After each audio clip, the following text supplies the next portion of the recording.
এবার না তুই তো খুব জ্ঞানী, এমন একটা কবিতা ক যে কবিতার মধ্যে 64টা জেলার নাম আছে। ছন্দে সুরে বলছি আমি সকল জেলার নাম, তাল মেলাতে সবার আগে আসলো কুড়িগ্রাম। প্রধান জেলা ঢাকা থেকে একটুখানি দূর, এক জেলার নাম নরসিংদী, আরেকটা গাজীপুর। জয়পুরহাট ও লালমনিরহাট দুইটা জেলার নাম, রাজশাহীর নাম উজ্জ্বল করছে মিষ্টি স্বাদের আম। পাহাড় ঘেরা বান্দরবন ও সিলেট খাগড়াছড়ি, ময়মনসিংহের কিশোরগঞ্জে এই লেখকের বাড়ি। নেত্রকোনা সুনামগঞ্জে আছে ধানের মাঠ, সুন্দরবনের কাছে আছে খুলনা বাগের হাট।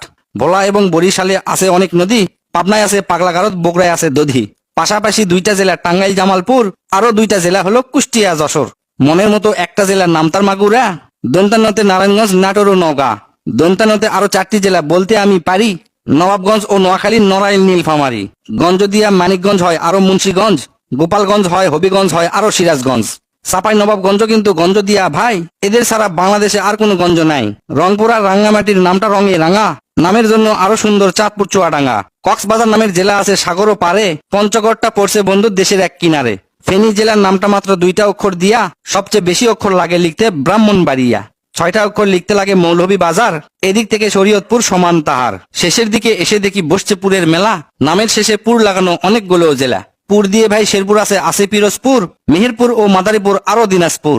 ফরিদপুর ও লক্ষ্মীপুর এই দুইটা জেলার সাথে পুরের পালা শেষ করিয়া গেলাম বরগুনাতে। আসার পথে কুমিল্লা ও ঝালকাঠি সহ ঘুরে এলাম রাজবাড়ী, তার সঙ্গে ঝিনাইদহ। গাইবান্ধার নাম বাদে থাকে আর মাত্র 1 হালি, তাদের মধ্যে একটা জেলার নাম পটুয়াখালী। এখন শুধু বাকি আছে 3টা জেলার নাম, এদের মধ্যে একটা জায়গা হইল চট্টগ্রাম। সাতক্ষীরায় আর ঠাকুরগাঁয়ে হইল এই কবিতার শেষ। এদের নিয়েই গড়া আমার সোনার বাংলাদেশ।